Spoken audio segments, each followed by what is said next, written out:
Assalomu alaykum va rahmatulloh akalar, ukalar, yaxshimisizlar? Charchamadinglarmi? Hozir bir ish bo'ldi.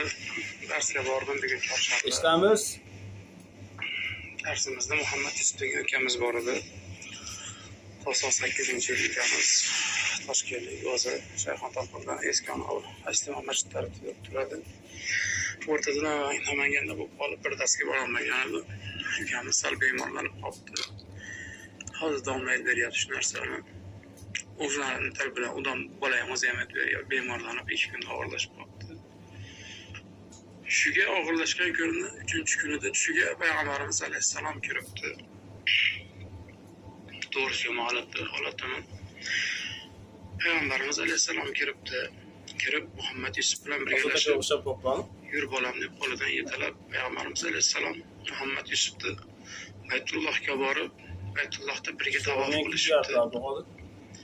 Baytullohda birga tavof qilib, oxirida 7-tavofdan so'ng piyolaga o'xshagan idishda uvolaga suv beribdi. Tili chuchlanib qolayotgan ekan, tutilib qolayotgan ekan. Shu suvni ichgan, 3 borani tugatgan ukamiz edi. Qur'onni 3 borasini yod olgan edi. Shu suvni ichgan yaxshi bo'lib qolasan inshaalloh deb beribdi. Keyin 30 bora Qur'onni tezroq xatm qilsang, Qur'on to'yinga o'zim kelaman deb Rasululloh sollallohu alayhi vasallam aytibdi. Ummatimga aytgin.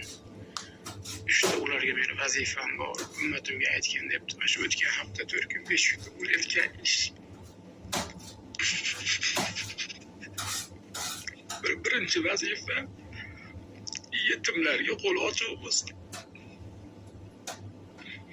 Ikkinchi vazifa bevalarni, yo'qsillarni holidan xabar olib, ularni ko'nglini shod qilsin debdi. Uchinchi vazifa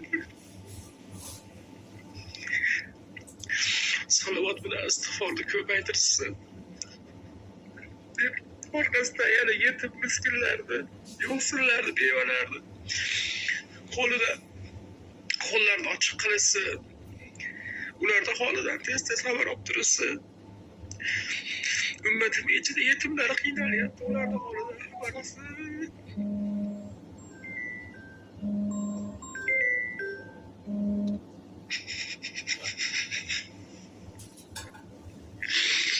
deb bizga vazifa qilib topshirib ketib Payg'ambarimiz alayhissalom Muhammad Yusuf o'zi. Ukamiz tili bilan aytib beryapti. To'g'risi, eshitganimdan beri o'zimda emasman. Top borib darsda oxirida aytib berdi. Domla ikkalasi yig'lab aytib berdi. Akalar